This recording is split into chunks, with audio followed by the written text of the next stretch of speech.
Ladies and gentlemen, please welcome all the way from Soggy, Missouri, our next performer, the Necroswanson!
Developed by 3 people over the course of about 7 years and published by some folks who are into that kind of thing, Bears in Space tells us the tale of Space Captain Maxwell Adams and his odyssey with a 7-foot-tall knockout of a she-bear Tana in their endless journey to slaughter the robot people of whatever the hell planet was called, I don't remember. Story synopsis! Maxwell and his crewmates Theodore and Paddington, get it, Teddy and Paddington? They're bears. Are doing something in space involving transporting criminal space bears on their bear-shaped spaceship. When the Space Bear Armada approaches and demands the release of the bears in space, Maxwell, a 60-something-year-old rough-and-tumble, all-nonsense, all-the-time kind of guy, decides to hit the ludicrous speed button to escape. Unfortunately, this causes him to apparently become fused to Tana, but not really, apparently, and they crash land on a planet inhabited chiefly by robots. The robots offer to help Maxwell and his crew get back to Earth. Max and Bear say no, and what follows is a mad romp through space, slaughtering the only people trying to help you, filled to the brim with comedy and bullets. And actually, there's more lasers than bullets. Anyway, we learn the war between the Cardborganites and robots, as well as some third lumpy faction that the robots are acting as the fitness instructors of, their rich history of wigs and hats, and even score a couple vendettas along the way. From the jump, the game's aesthetic is highly unique, even within sci-fi comedy games. The opening cutscene is animated and looks far more Looney Tunes, which managed to grab my attention damn near instantaneously. Capturing the style of pre-Star Trek sci-fi, Bears in Space quickly branches out using their simple robots to perform a pseudo-masquerade of other styles. The Lost in Space robot is your most commonly encountered enemy and NPC, and they're delineated by personalities, hats, various wigs, and mustaches they adopt. Heavier machine gun bots will ape Stallone flicks, and heavy and super heavy bots will have their own designs based off of various other tropes and fairy tales. Your not-so-silent partner in the business of killing is Vic, who urges you throughout the game to buy things from him. And that is where his personality starts and ends, and the first time you meet him, you will get every angle of dialogue he will ever deliver, which gets really annoyingly combined with the fact that over the just 15 hours I spent on the game, he will in fact never shut the fuck up!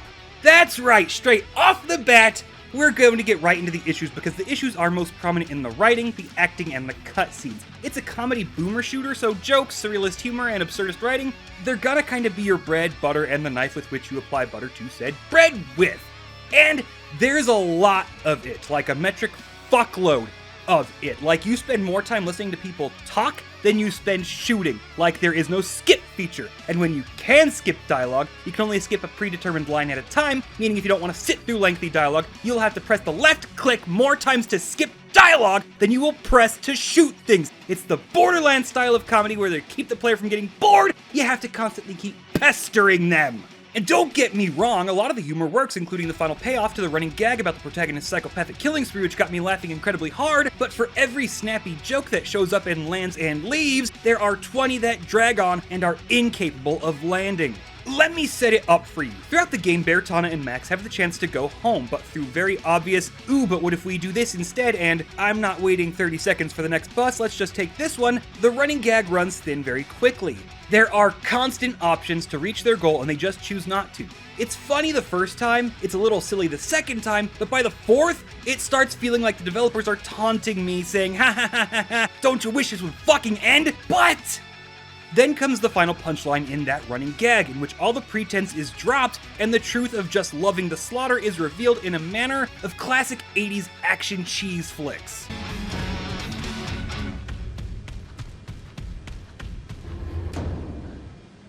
Bear Donna, it's me, Paddington. You need to listen to me. This whole thing has been a mistake. Really? After you left me for dead on the spaceship, I thought I was a goner. But these friendly robots gave me a second chance in life. They made me their top scientist. It doesn't have to be this way. I forgive you.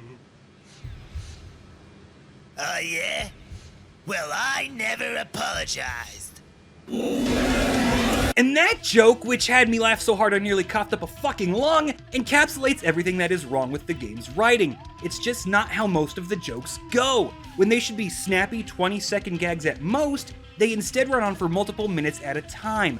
Contrast that clip with another gag. Throughout a portion of the level, everyone is ranting and raving about hover bikes, and when you finally get to a salesman, this happens. Congratulations on visiting my hoverbike shop.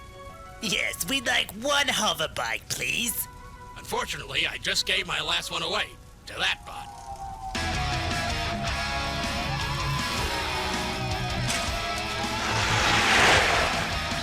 Sugar bro!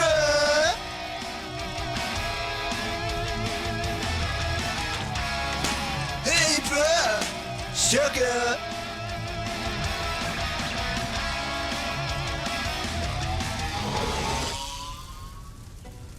In hindsight, I probably should have ordered more than one. Especially with all the buzz around town. And I really shouldn't have just given that one away. If I had a wife, she'd probably leave me over this. But I already left her for hoverbikes. Look, this should have taken 15 seconds max, featuring quick, snappy animation. Instead, it's slow, sluggish, and runs on for far too long. And that's one of the shorter gags. One features a nearly 10-minute segment of one line being delivered, cutting to 10 minutes later, deliver another line, same cut, and at the end of this boring, drawn-out, horrendous gag, you get nothing.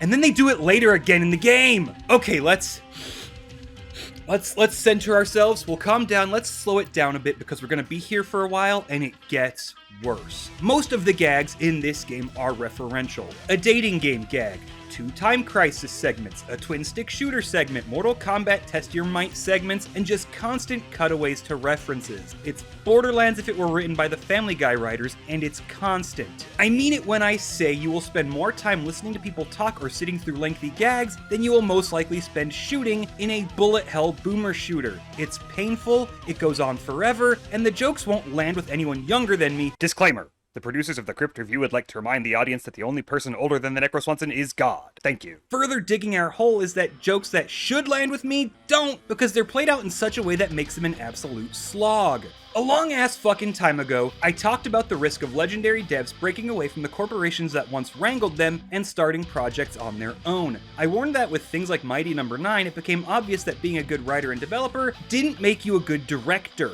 It didn't mean you knew how to fully manage a project, and you needed someone who could pull you aside and ask if what you are adding is necessary or even works. And this game clearly proves that point, because with a 3-man dev team, at no point during their 7-year development did anybody ask them if they were spending more time animating laborious sketch comedy than they were making a game people will enjoy. The writing sucks, and the comedy is pure ass by virtue of volume alone. If for every good joke there are 20 atrociously bad ones, it's bad. The gameplay doesn't even factor into whether I want to complete other side objectives, because nearly all of the other side objectives involve me seeking out more cutaway gags that suck and go on far too long. By the halfway point through the game, I was tired of it. By the 3/4 part, I just wanted it to be over and I didn't care what I had to do to get there.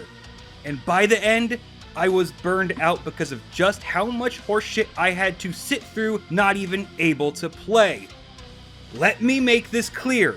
The constant dialogue and shitty humor burned me out of playing the game portion of the game. No! I'm not going to go back and do the stuff that I missed, and I have no desire to play any expansions to the game that may or may not come to be because of the quote-unquote jokes alone. If I can skip dialogue, let me skip all of it at once. If I can skip dialogue, let me skip the shitty joke setups as well. Let me skip the boss setup when I have to watch it a second time. But you won't let me, which means in order to go back and do the stuff I missed, I have to sit through all of this shit again, plus new shit as I do things I didn't do last time, which burns me the absolute fuck out on your game, which sucks because Yo Dog's death sent me into a righteous fury, but now I have no desire to play the fabled third DLC to revenge him. This is the end of your dog. The arms of the angel. And like I said, it's references. It's the second boomer shooter I'm covering to feature a Limp Bizkit reference. But unlike Slayer's X: Terminal Aftermath: Vengeance of the Slayer, it just doesn't work here. Thank you, Whistling Pete's! We are Floppy D! Flop Disket! The Flopping Effects! F-L-O-P-P-Y-D-I! S-K! S-K! F-L-O-P-P-Y-D-I! S-K! Slayer's X is a time capsule. A look back at a specific era of pop culture through a game that encaptures the absolute 100% dairy-fresh cheese of said era. This game looks like Leslie Nielsen's early sci-fi work and just throws Limp Bizkit at you. Remember Fred Durst, kids? Remember Snake Boards and Surge Cola? Here's a lengthy cutaway gag dedicated to reminding you that they existed. Are you laughing? No? Well, how about Vic telling you about how he set up shop here for the 50th time that is no different than the 49 other times he's told you about it? Cobra Kai? Remember that? No? Doesn't work either? Shut the fuck up and let me play the fucking game!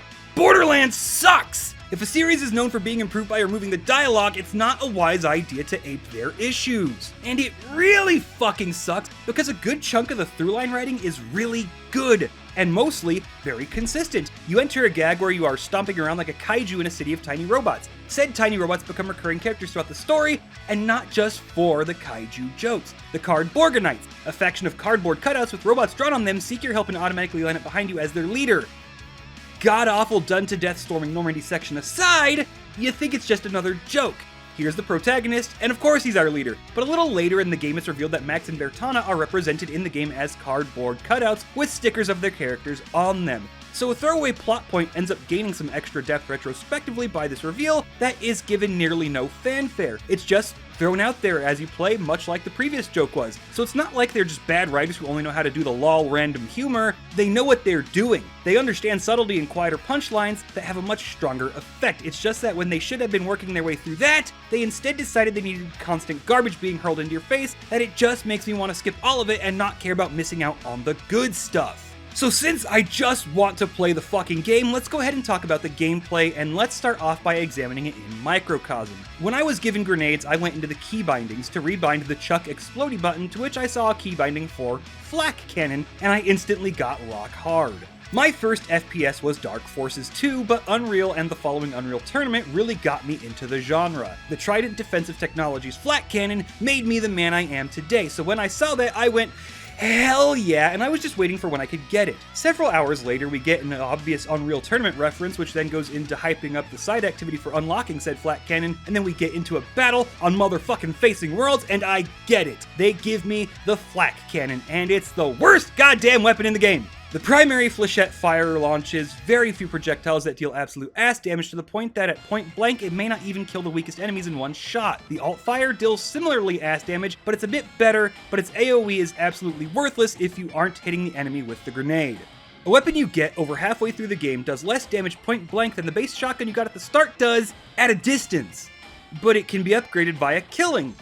but it has an ammo limit of 24 on a weapon that can't be used on crowds, at any distance can't kill, up close most likely won't, and has a refresh of between shots that is nearly 3 seconds long on a weapon you need probably 200 kills minimum with in order to improve. Does it improve? I don't know. By the time you get it, it's such a shit weapon that there isn't enough time left in the playthrough to grind enough kills to upgrade it, meaning I have to go replay levels with their unskippable shit to grind out kills on a weapon that can't kill and takes multiple seconds for me to fire a second time, and there's 19 other guns and like 6 grenades. Let me repeat that. There's 19 other guns. 19 other guns. There are 20 fucking guns in this game. And the flat cannon, which had all this fanfare to you unlocking, is the fucking worst. It's worse than a gun that fires bubbles that they tell you is useless. The bubble gun isn't useless. It's actually really damn good up close.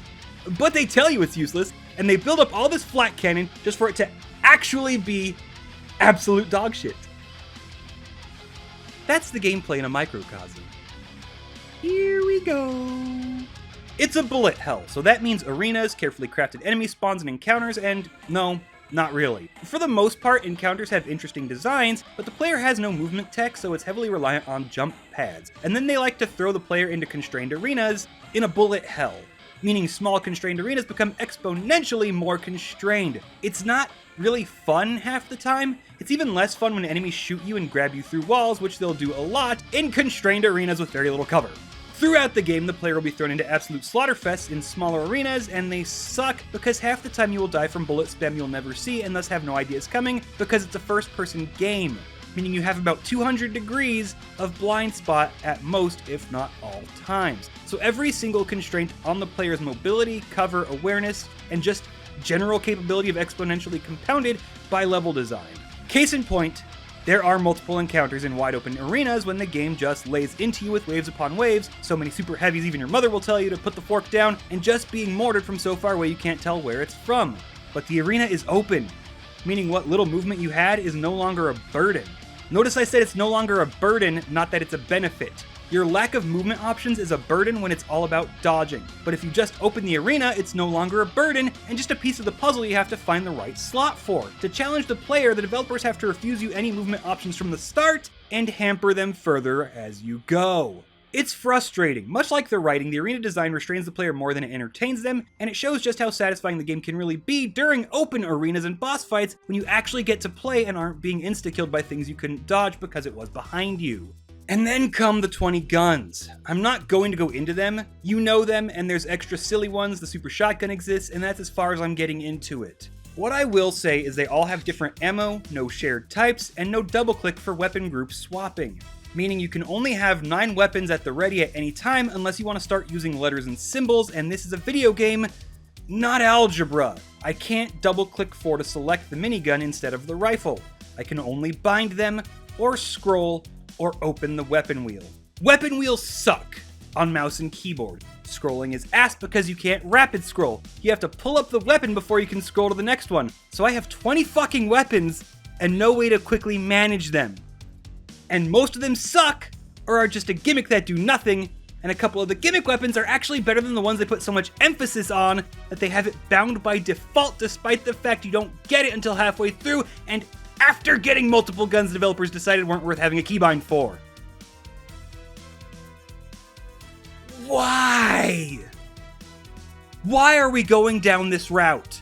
Remember when I mentioned having nobody pull you aside and ask you if you weren't spending more time animating D-tier sketch comedy rather than making a game that is actually enjoyable? If you have an anvil launcher and the anvil can technically bounce off and damage other enemies, it should do so reliably and not make me sit here and question if the one time it happened was a bug or not. There's nothing more, are you thinking this through or just making it up as you go, than mechanics that I can't tell if they're an accident or not. Overall level design is nothing worth writing home about. It's overly long and you get like 4 gimmicks to interact with things that do nothing more than impede the player's progress until they equip the right thing. The magnetic grappling hook has no utility in combat. It exists only to make the player use it in straight lines. The on-off gun exists only to turn switches on and off. The steel plate and plunger exists only for the laser puzzles, of which you have one level segment focusing on them, followed by a boss fight that asks you to use it. Axes you to use it. Abonics.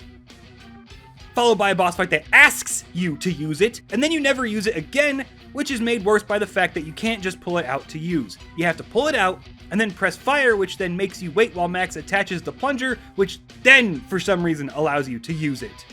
This game fucking sucks.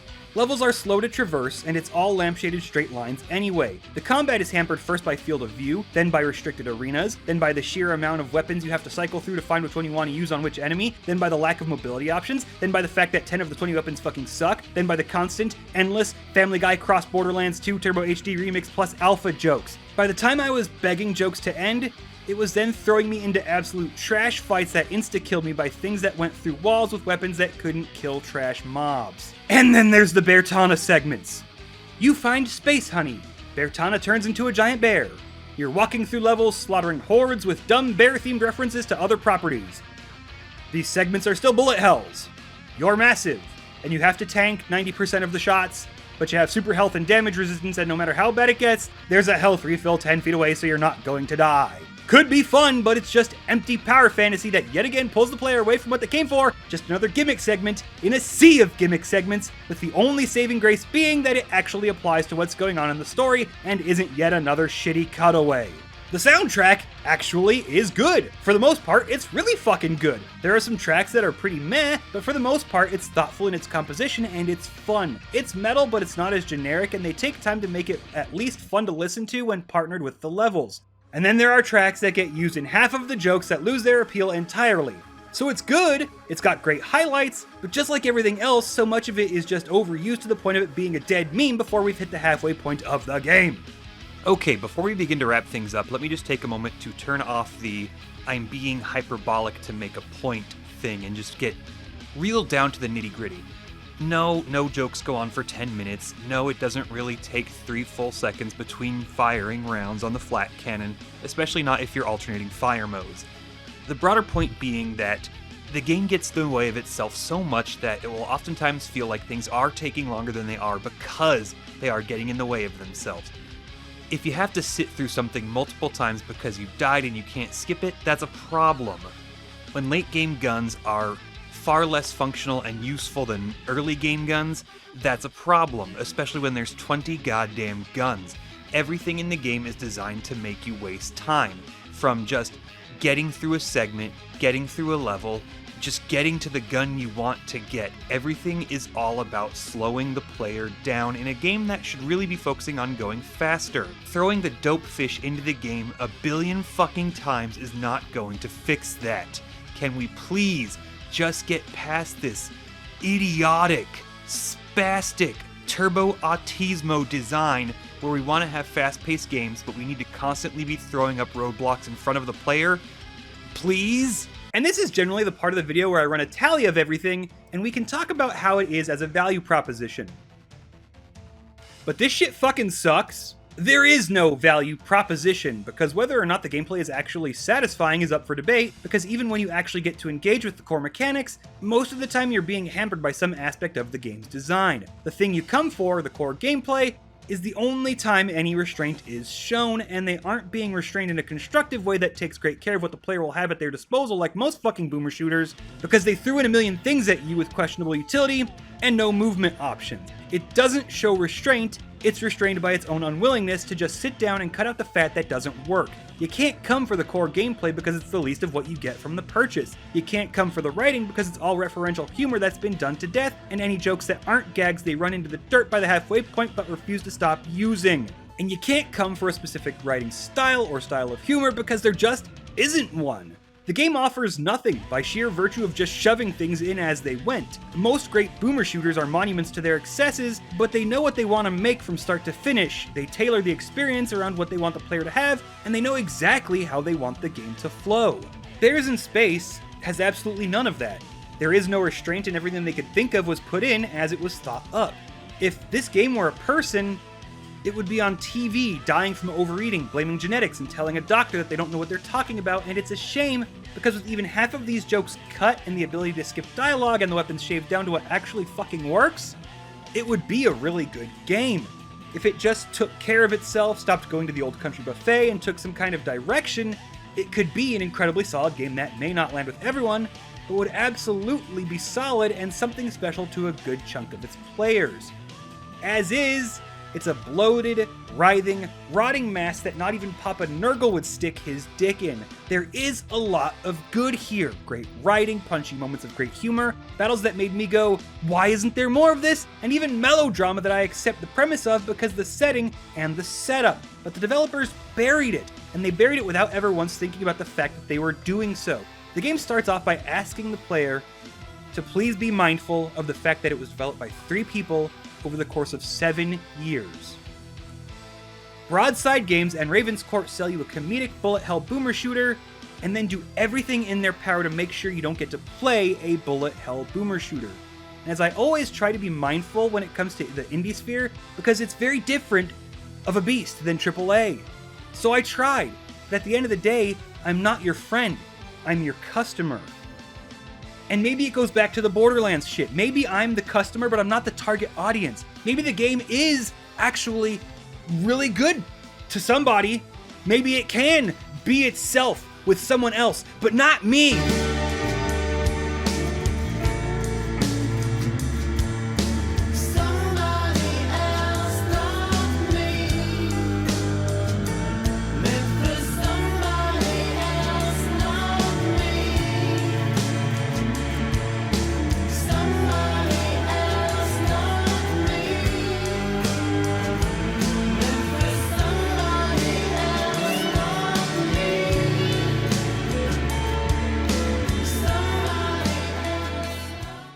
Shaka bra!